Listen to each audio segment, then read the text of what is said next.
Welcome back to another episode of the Cruise Conversations podcast. I'm Frank. And I'm Michael. And today's episode is episode number 113, and we're doing a preview of Star of the Seas. Let's jump into it.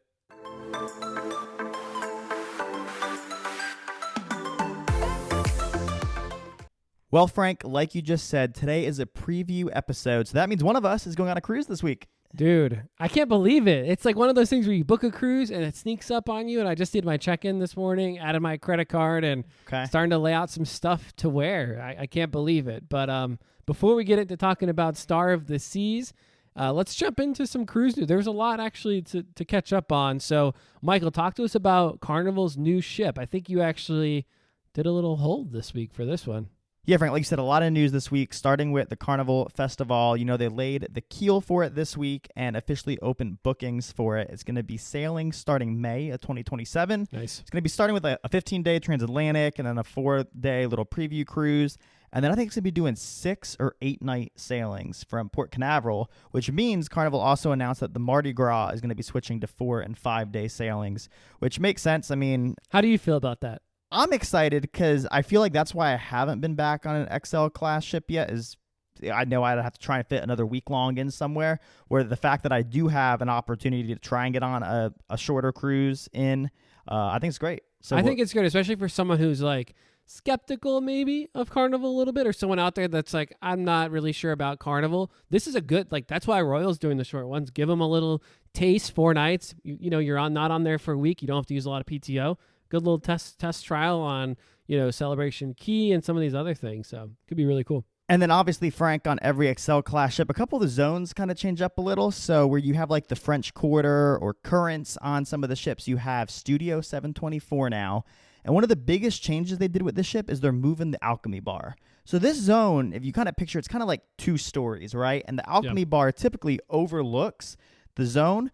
Well, there's also like another bar, which is where like the Brass Magnolia and Golden Mermaid, and it's kind of like a separate little area that has a lounge for music and live performances they do. They're moving the Alchemy Bar down there, which I think is going to be great. I think they're saying it's going to be the largest Alchemy Bar ever. Wow. And, it kind of makes sense because, like I said, it kind of feels a little bit separate from the zone itself. So now you're going to have the Mix Bar up top, which overlooks the Spark Bar down below. And like you said, this ship's all about music, right? So that obviously that whole area is about music, and obviously like the LED panels on the walls and the lighting and all that's going to be you can be able to click buttons kind of like on Jubilee, I think, and they said something about some of it. They said something about adding like a track to your, like you can kind of make your own cocktails to a drink. Yeah, I had no clue what that means, but I'm interested to see. Like a DJ sort of thing where you can kind of add layers to what you're doing. So we'll have to see. Yeah, maybe it looks cool. Yeah, and then where you kind of have either the Miami area or Italian area on the ships is going to be called the Festival. And one of the couple interesting things here. Obviously, you have the Pizza Palooza and the Ryman Rolls Deli. I mean, those are staples on these ships. It's where the pizza and deli is. The bar that they have here, it's typically half inside, half out, right? It's like you can go out and it serves both sides. They're changing the name to Festival Grounds Coffee and Bar, because this has always kind of been a little hack on this ship, is instead of going to wait at Java Blue, that this bar also does coffee in the morning. But now they're really working it into the title, I guess, to kind of try and get people there. Obviously, the Havana Bar also kind of does some coffee in the morning. But I think one of the most interesting things here is Cucina del Capitano. They've not announced being back on this ship. And that's kind of a staple for their specialty dining. I mean, every XL class ship has it. I think all the Vista class and all of that. But they're saying there's still a new announcement to be coming here. So I think we're going to have to see something. We already knew something was replacing Chibang, but I don't think we expected to lose the Italian too. So maybe it's a new, still sticking Italian, but new concept, or maybe it's something completely different. So what would you wish it to be? Like, if you could draw it up Michael's ship, would you want to keep it, or would you want to change it to something else? Like I've said in a lot of episodes, I would love for them to get some sort of Greek or Mediterranean full-time option on the ship. Like I said, obviously World America has Paxos now. That looks super good. I would take that if we were going to change it up a little. All right. And then the last kind of newer zone on this ship, Sensation Point. This is where the new water park is, right? They're calling it Waterworks Ultra. Obviously, there's no bolt on this ship, so there's going to be some body racer slides, a couple family raft slides. They announced kind of going the Virgin route, the arcade. They're calling it the Vault Retrocade. They're making it sound like it's going to kind of have some older games in it, but still some newer stuff. They're kind of changing up their arcade a little, and then they're doing kind of an overlook bar on the back of the ship. So, yeah, I'm super excited. Obviously, I've sailed Mardi Gras and Celebration. Jubilee's out in Texas, so I never got on that. But it's been cool to see how the zones change on the ships because it just gives it a different feel. But also, I'm going to be interested to see how this new water park works over Bolt. Yeah, that's going to be cool. I wonder what the whole reasoning behind getting rid of Bolt was. Do you think it was just in the Caribbean, people desire to be on water slides more and versus doing like a dry activity? Yeah, I have no clue. I mean, obviously, Bolt was an upcharge, so it's like you were making money off of that. Now, I know depending on wind and weather, and sometimes it does go down and can't operate, but I know like it's been $15 since it's not even like they've like ever reduced the price or anything like that. So, yeah, I don't know. Maybe they just feel like having two of the same class of ship there in Port Canaveral, have it on one and something different on the other. But, yeah, I know this, and I think the next XL class ship is going to have this new water park, and then we'll see when they have that next class come out, what they end up doing there. All right, Frank, I just mentioned Virgin when I just mentioned this new Retrocade. We have some Virgin news this week. What's going on with the Brilliant Lady? So Brilliant Lady is actually set to debut in New York City in early September. So they've started doing like I think they've actually wrapped up their pre-inaugural activities, kind of celebrations in the UK before this ship heads across later this month. And I think we've talked about this before on the podcast, but they're sort of doing like a whole like world tour sort of situation with this Brilliant Lady ship, right? So they're starting in New York City, then they're doing like Miami, moving it across the Panama Canal, then they're doing LA for a bit, then they're doing Seattle and Alaska next year. So pretty crazy that they're kind of doing this world tour, kind of moving the ship around. We haven't really seen that a lot with other lines. They're kind of setting a new standard here with Brilliant Lady. So kind of a cool piece of news. Just wanted to make sure everyone was in the loop that they're saying it might be the last of the Lady class. There could be some more ships to come. They've kind of kept it under wraps a little bit on what the future looks like for new ships in terms of Virgin's deployments. So we'll stay tuned. We'll keep you guys updated if anything changes. But pretty cool news with their new ship coming very, very soon. All right, Frank, our next piece of news deals with Princess making some changes to Spellbound. We've had Jeremy on the podcast. He kind of talked about on his experience with Spellbound on the Sun Princess, but they've announced that they're going to be changing some stuff on Star Princess with Spellbound. First off, starting with the price. Sun Princess was $149. Yep. Now, that also included dinner service, pretty much all you could drink throughout the experience at the bars there, but they're shifting it to a $45 per guest fee. So with that, they're getting rid of the dinner service. Yep. And it's really just focused on the show, and still kind of there's different themed rooms, yes, like the Sun Princess has. But these new themes are going to be paying homage to the legendary magician Gardini. He really focused on sleight of hand and theatrical illusions. But yeah, this is kind of a big change. Like we said, no dinner. All you could kind of drink it sounds like switching to 2 cocktails a person, maybe max. Yep. I know I think there's going to be certain cocktails specific to that place and the magic show. Now, you were telling me they're also going to be doing multiple shows a night now, right? Yeah, so they'll have multiple shows per night. It sounds like they're going to have like a really cool sort of ticket booth that's sort of like, I don't know, goes on the magic theme. So they're really trying to get more people to experience this Spellbound experience. At the end of the day, like, they want to have more people coming through. I think it's one of those things where they're trying to get half the ship. Think about like a comedy show on Oasis class. It's small venue, but most of the people on the ship are getting to experience that. I think that's what they're trying to target here with doing 2 different shows per night. That's 14 shows a week. It's not able to accommodate that many people at one time. So they're thinking, let's open it up. Maybe we won't give as great of an experience to everybody with the whole dinner experience that you can go anytime you want that evening, but let's make it shorter and let more people come through the doors, is I think what they're trying to do here. So pretty cool. I think I liked the dinner service and being able to go all night, but I get what they're doing. It's a really cool concept, and they're trying to bring it to as many people on Princess as possible. And I will say, I think Jeremy's review of the place kind of said the dinner part of it was the side that kind of was lacking out of the whole experience. So maybe they were getting feedback based on that and decided, let them go eat wherever else on the ship, and then come enjoy Spellbound afterwards. Well, Michael, that's pretty cool about Spellbound. Now let's talk about San Juan, Puerto Rico. So this past week, Wonder of the Seas was the first ship to dock in San Juan since the completion of a $10 million upgrade to Pier 3. Really what San Juan is trying to do right now, I think they've got an even larger $50 million project that they're doing this year. Their whole plan is to expand the large cruise ships availability for their island, which is great to hear. As cruisers, we love new ports. We love San Juan as an existing port, but let's do more. Let's do more cruises to San Juan. I mean, at the end of the day, it's a beautiful port. You can walk off, do so much right there. The food's great. People are great. You're still in America. There's a lot of great things about San Juan, but at the end of the day, it's always a limited port for the most part. So they're doing a lot of upgrades. And I think one thing I found interesting was that, one, they're really trying to get Icon class. They even mentioned it in the article that their goal is to be able to accommodate Icon class ships and that size of ships in the future. And I think they're really working hard towards that. So that'll be something that comes in the next year to 2 years. And then in addition, the other thing that I found really interesting about this article was that they said this one day that Wonder of the Seas was docked brought nearly $700,000 in economic impact to Puerto Rico. And it's a lot of money. It's a lot of money. Think about, like, that's just one day. I mean, obviously you have 7,000 people getting off the ship, but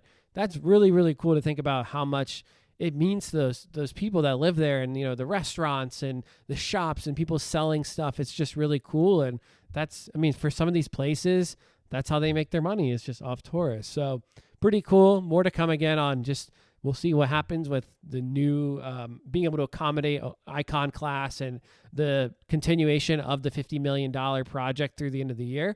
We'll keep you guys posted if we see anything else, but just thought this was a cool piece of news for today as well. So, Michael, our last piece of cruise news, you know, this was actually related to Star of the Seas, which is our topic for today.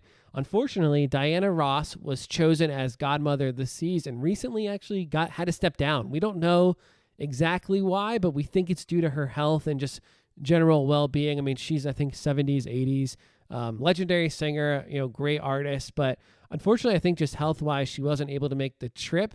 And she even mentioned, like, her whole family was coming and they were going to be on our sailing on Wednesday. So a bit of a bummer. You know, we were going to maybe get a chance to meet Diana. So now we're going to have to delay that. We actually have a new godmother of Star of the Seas. Her name is Kelly Girardi, and she is a research astronaut and, like, payload specialist. I think she's been in space. They're going off of this whole Star of the Seas theme and like Star, and she's like actually like literally, you know, goes in space and does all this research, and she's an influencer. I think she's got a couple million on Instagram or Twitter or something, and it's cool because it is like the whole theming around Star. And I actually didn't even think about this, but you have Port Canaveral, you've got the space station, like all of that stuff right there, right? Like the NASA, if you want to do that before or after your cruise, you can go see where they launch rockets, and it's cool. So I like the theming of it. Probably makes more sense than Diana Ross, but it's not as someone that's like as well known. So she's not going to be singing to you at the ceremonies. Maybe she'll give us some cool presentation about stars and relate that to Star of the Seas. But anyways, we'll talk more about that. There's a good chance we'll run into Kelly on our cruise, but we'll talk about that. But Michael, let's go into this preview. I mean, I can't believe that we're here. Let's just cover some quick facts. I feel like just to level set with people about Star of the Seas, if they're listening and maybe they haven't heard about Star of the Seas or they have no context, maybe they haven't been following along with our podcast or Royals Post, why don't you give people just some updates on quick facts about Star of the Seas? Yeah, Frank, I will say, if you haven't heard of Star of the Seas or even Icon of the Seas, you must be brand new to cruising. I mean, commercials out there, ads online. It's hard to miss it. Like we said, it's the largest ship in the world.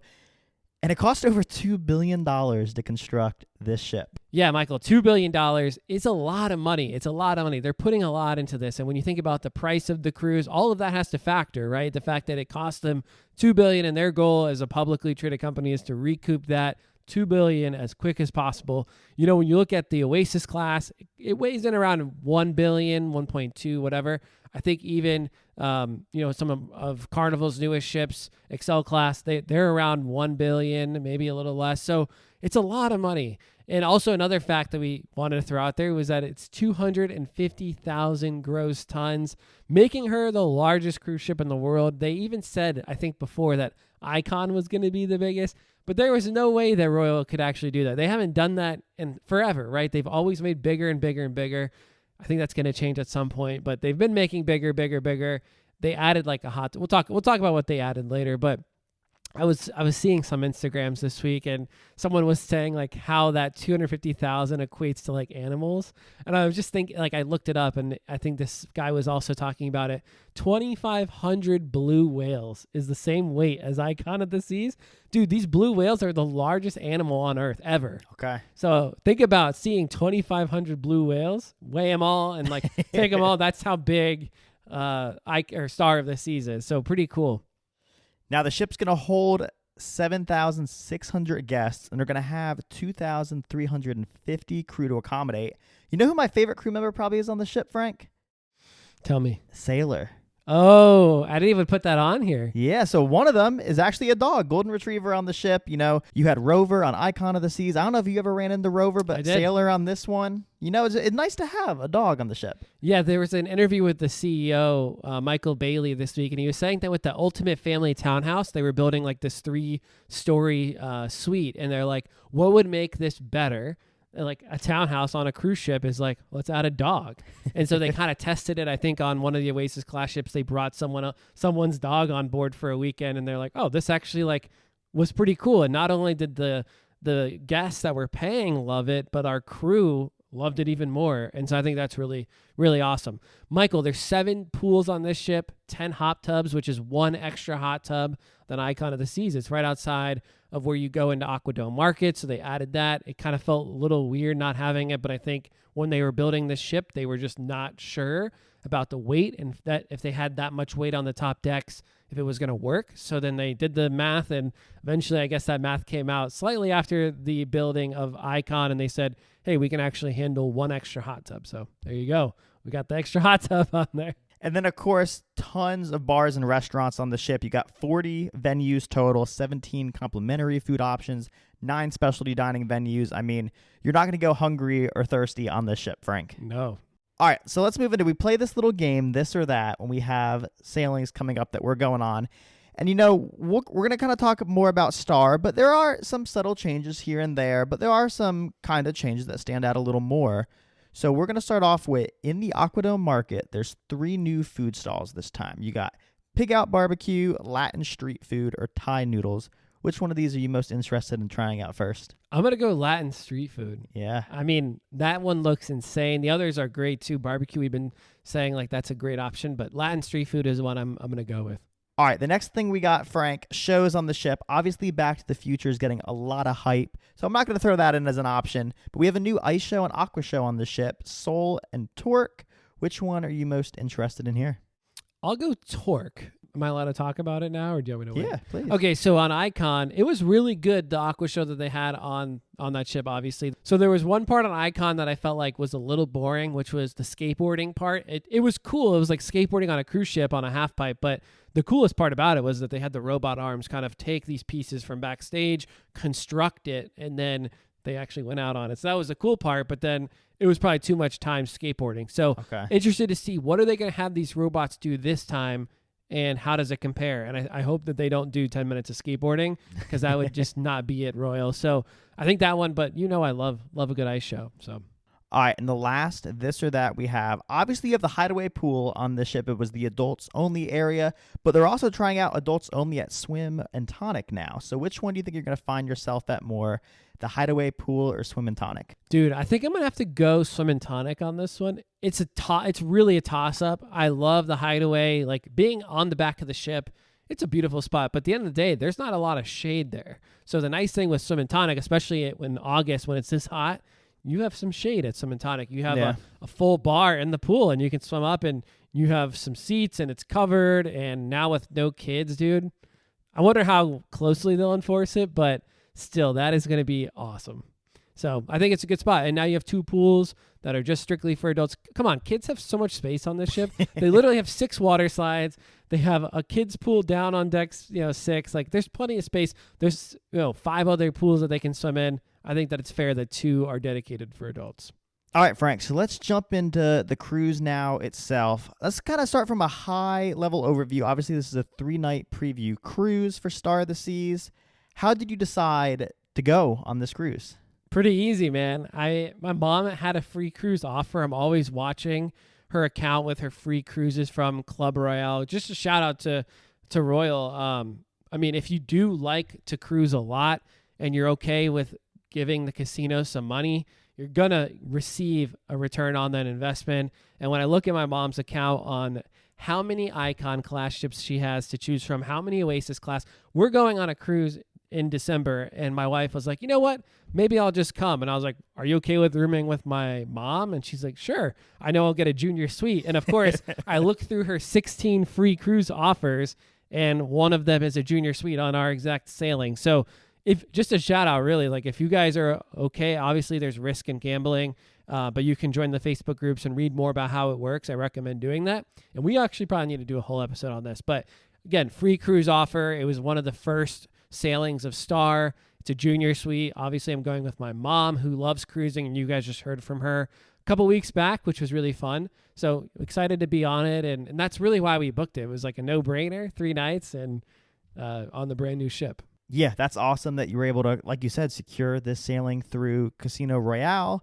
Now, like we mentioned, it being the inaugural sailing of the ship, this preview sailing, there's going to be some special ceremonies going on around the ship. So what can you tell us about what you're going to experience from that sense? You know, it's funny. They sent everyone an email and said, bring your cocktail outfits on with you day one, like carry them over your shoulder, because you may not get your bag in time for the naming ceremony that's happening on day one. Obviously, we talked about Kelly. It was supposed to be Diana. It was supposed to be on our cruise. And I think down by the dock, they were going to break the bottle of champagne and do all of that. So we'll try to get that. We'll try to get that camera over there. You know what I'm saying? So we'll try to record some of that if we can. But I think now we'll probably just carry on our stuff and try to wear our cocktail outfits. I don't know. It sounded like we were going to be invited, but also a lot of people got that email. So I'm not sure if we'll actually be able to sit in on that naming ceremony or if we'll just kind of watch from the top decks. Either way, once in a lifetime. I mean, it's really cool to get to see that stuff. So excited to kind of talk about it in the next week or two on how it actually goes.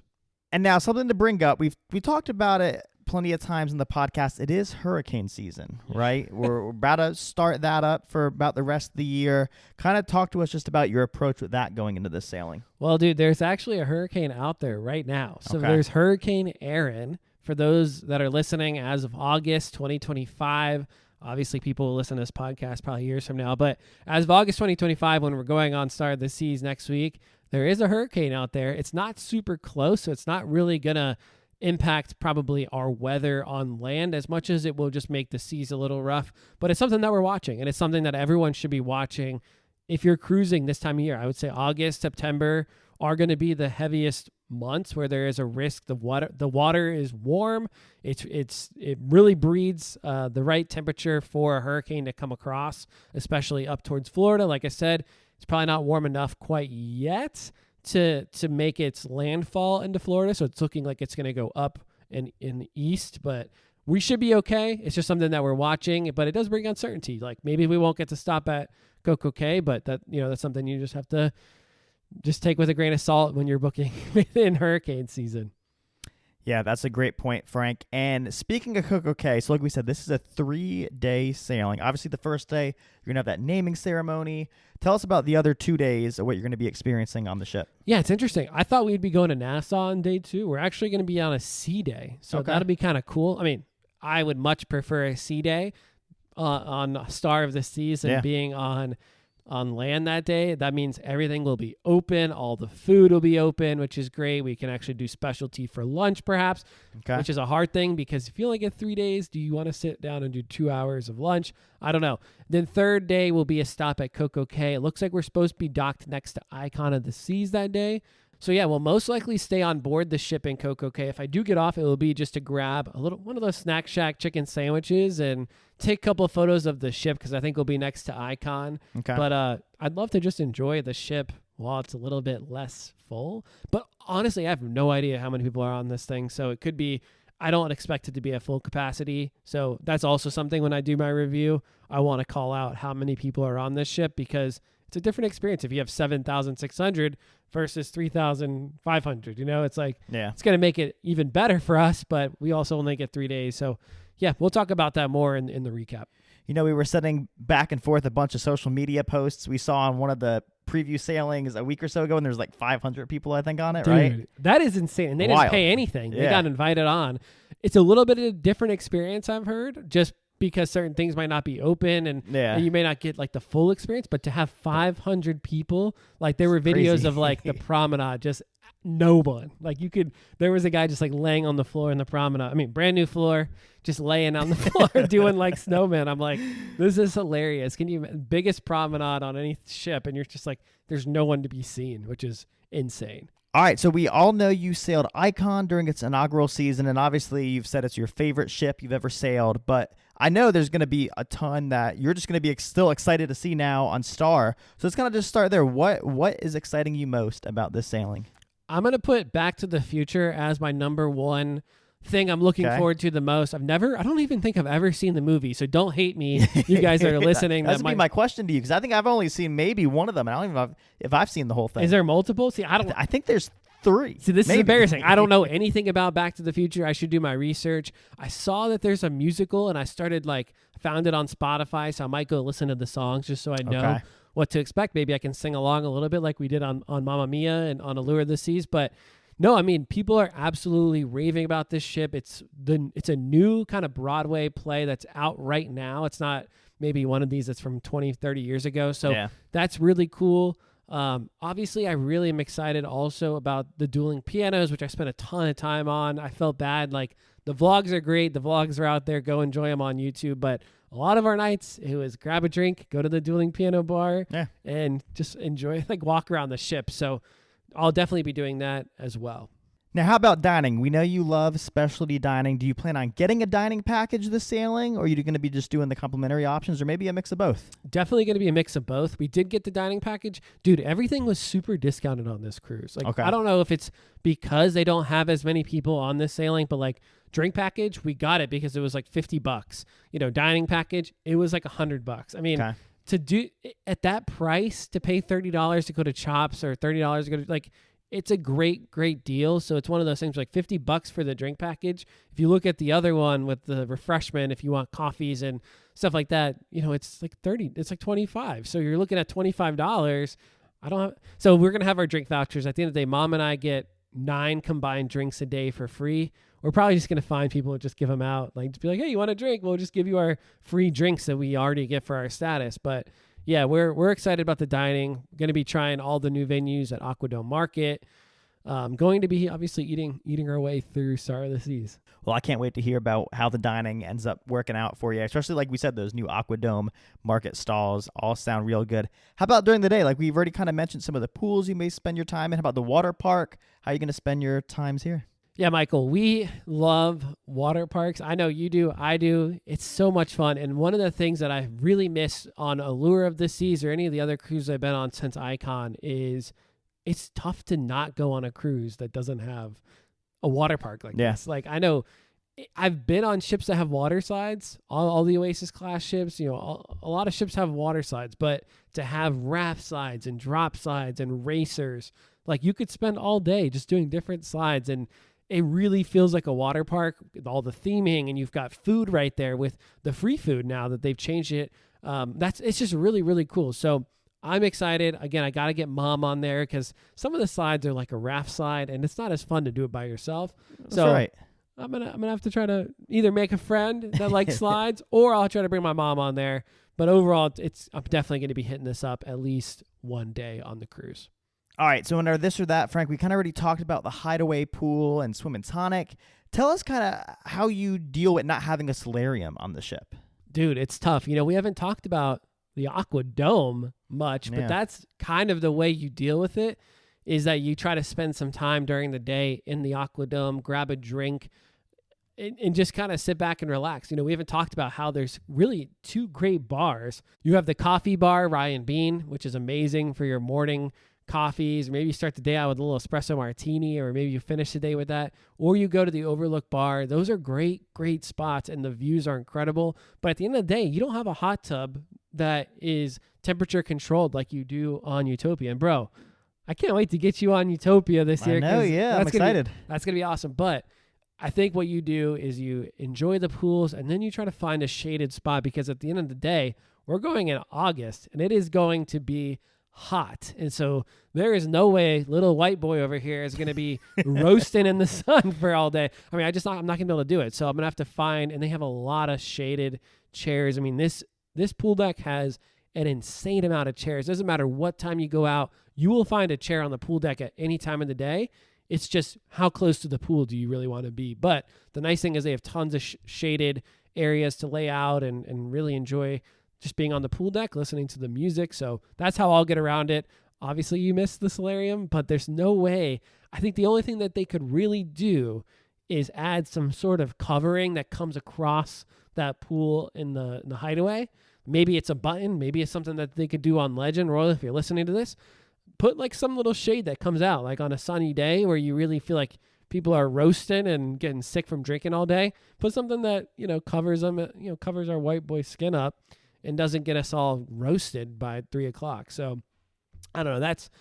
I think that's kind of how you get around it. You just try to break up the time in the sun a little bit. Well, Frank, I'm super excited to sit down afterwards and talk over your experience on Star of the Seas, but we're probably going to talk before that because I think you're planning on going live again like we did on Allure, right? Yeah, so make sure, go ahead right now and take out your phone, unless you're driving to work, don't do that, but make sure you're following us on TikTok, on Instagram, and on YouTube. Most likely, we'll probably do a little bit. It's hard, the timing of this because it's during the week, but usually in the evening, if I'm walking around, hey, I'll flip on Instagram Live and show you guys around. I'll show you around on TikTok, YouTube. So make sure you're on all those and have your notifications on and ask any questions, right? If you have questions or if you have something that you want to see, write it in now. Go ahead and send us an email, send us a note on Instagram, whatever it is. If you're like, hey, show me this, I'll record a video and just send it to you. Like, just let us know what content you want to see on Star of the Seas and we'll make that happen. But Michael, I'm excited, dude. I'm excited. Yeah. This is going to be awesome. Obviously, I'm sad I'm not going to have my wife with me, but hey, I'm going to have a great time with Mom and a great time on the brand new Star of the Seas. Well, Frank, I think that's going to wrap up this week's episode of the Cruise Conversations podcast. Like you said, make sure you're following us on all those different forms of social media because maybe he'll post a story that says, hey, going live in 30 minutes, come tune in. So like we said, make sure you're following us there. As always, if you're ready to book your next cruise vacation, make sure to either reach out to us. You can check out our website, cruiseconversationspodcast.com. We have a form on there. You can fill out the jot form in the bio. Send us a DM on Instagram. Many ways to get in touch with us. As always, we hope you have a great week, and we'll see you back here next Wednesday.